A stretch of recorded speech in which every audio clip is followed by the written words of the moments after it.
Hello, Namaste, and good evening, friends. This is Chef Rakesh. I'm back with my economics discussion. And a lot of people have been asking me, why did you start with economics?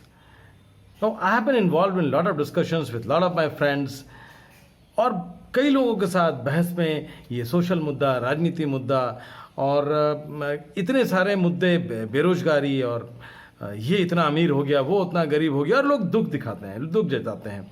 और इस चीज़ के पैमाने क्या हैं, ये इनके मायने क्या हैं, हम कैसे समझें कि हम गलत रास्ते पे सोच रहे हैं, सही रास्ते पे सोच रहे हैं। एक नेशन की सोच उसके लोग डिसाइड करते हैं, और उन लोगों की सोच सही हो तो हमारे रिप्रेजेंटेटिव भी वो डिसाइड करेंगे। हमारे रिप्रेजेंटेटिव यानी एमएलए, एमपीज तब तक वो डिसाइड करते रहते हैं अपनी मर्जी से, अपने स्वार्थ के लिए, जब तक कि हम उन्हें नहीं टोकते हैं। और यदि आप टोकेंगे और यदि आप डिस्कस करेंगे सही मुद्दे, सही समझ के साथ, और बिना किसी भक्ति भाव के किसी के भी प्रति, तो हमारे ये रिप्रेजेंटेटिव हमेशा बाध्य होंगे सही डिसीजन लेने को।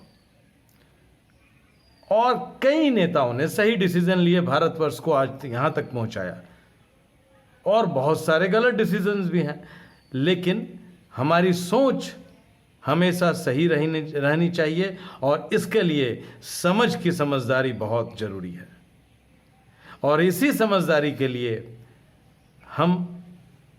मैं और आप बिल्कुल कर्तव्यनिष्ठ होने चाहिए। तो आइए डिस्कस करते हैं इकोनॉमिक्स जिसके ऊपर आधारित है हमारे सारे राजनीतिक डिसीजन। और लोग कहते हैं उनका डिसीजन तो स्वार्थ के ऊपर है।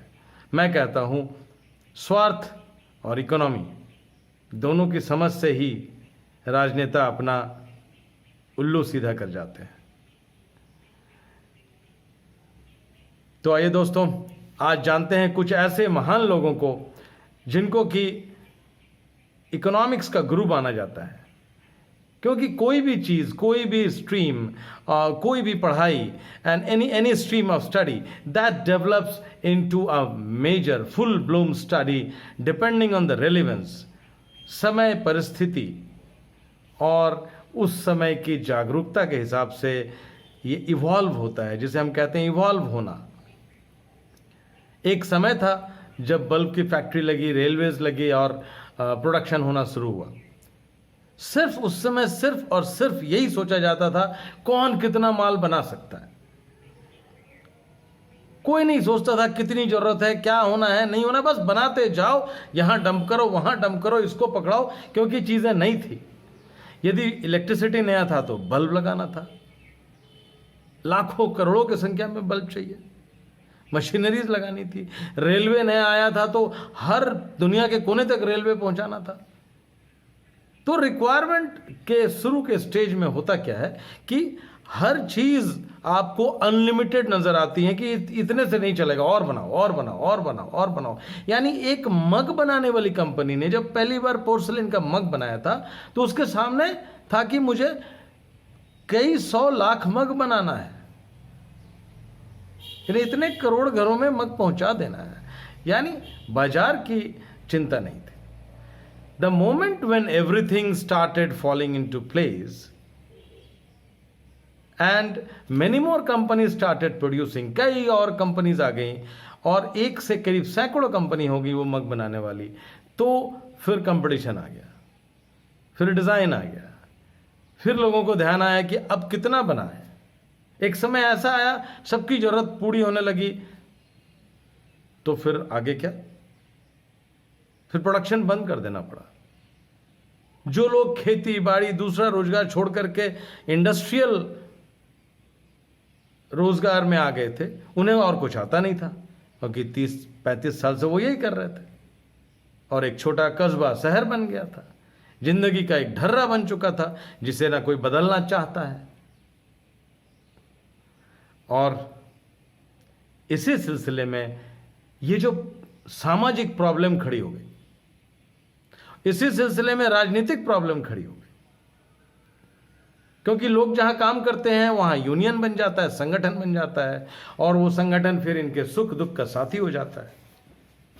और यहीं से जन्म हुआ ट्रेड यूनियंस, यहीं से जन्म हुआ नए संगठन का नाम, जो इंडस्ट्रियल लेबर फोर्स के चलते बढ़ता चला गया।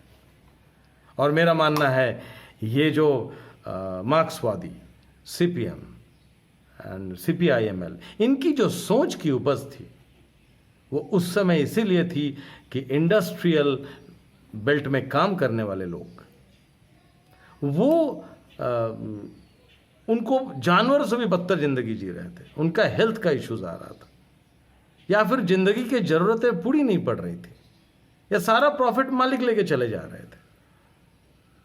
जैसे खेती में होता था कि बंधुआ मजदूर बना लिया जाता था, गरीब को और गरीब, अमीर को और अमीर। तो ये सारे सोशल डिवाइड्स बढ़ते चले गए, कभी एग्रो इकोनॉमी में, फिर इंडस्ट्रियल इकोनॉमी में। तो लेकिन साथ में एजुकेशन का विकास, एजुकेशन एक अलग स्वरूप लेता चला गया, और इसी एजुकेशन में कई थिंकर्स निकल के आए जिन्होंने इस सामाजिक प्रॉब्लम, राजनीतिक हल को एक सूत्र में जोड़ा, और इस स्टडी का नाम इकोनॉमिक्स स्टडी रखा गया। द स्टडी ऑफ इकोनॉमिक्स के फादर थे मिस्टर एडम स्मिथ। फिर उसके बाद उन्होंने कुछ थ्योरीज दी, मैं अगले वीडियो में डिस्कस करूंगा कि mister Adam Smith was the father of economics, and mister Ricardo again criticised him. उन्होंने इसको तो थोड़ा आगे बढ़ाया, एंड उसके बाद जो सबसे प्रमुख इकोनॉमिस्ट आए वो मिस्टर एल्फ्रेड। तो मिस्टर एडम स्मिथ, जिन्हें फादर ऑफ इकोनॉमिक स्टडी का दर्जा दिया गया है, उन्होंने एक थ्योरी दी, और उनके थ्योरी को फिर मिस्टर रिकार्डो ने कुछ काउंटर किया, कुछ बढ़ाया, कुछ अलग पर्सपेक्टिव दिया, और कई अलग नज़र से देखा, कुछ जोड़ा। उसके बाद बहुत प्रमुख एक थिंकर आए जिन्होंने बहुत सही थ्योरी, बाजार को उनका मायने दिया, सप्लाई को उनका मायने दिया, और डिमांड कैसे डिसाइड करते हैं, प्राइसिंग क्या हो सकती है, और किस बिंदु पे बाजार टिका रहे तो ना राजनेता को प्रॉब्लम आएगा, प्रोड्यूसर को सब सही लगेगा, और लेबर भी सुखी रहेंगे। वो थे मिस्टर एल्फ्रेड मार्शल। तो वो एंड प्रेजेंट डे तक उनकी थ्योरीज कायम है, क्योंकि जिन्होंने भी आया उसको क्रिटिसाइज़ किया और जोड़ा, फिर उसको क्रिटिसाइज़ किया और जोड़ा, और इस तरह से आज का प्रेजेंट डे इकोनॉमी अपने विशाल स्वरूप में खड़ा हुआ है। उसकी जो बैंकिंग स्ट्रक्चर एंड रोजगार की संभावनाएं, रोजगार देने से रोजगार की संभावनाएं, वेल्थ क्रिएट करने से वेल्थ एसिमुलेट करना और डिस्ट्रीब्यूट करना, सब जुड़ता चला गया इस थ्योरी में। क्यों, कैसे, ये अगले वीडियो में देखते हैं। Right from Adam Smith to Alfred Marshall to mister Robbins discuss करते हैं।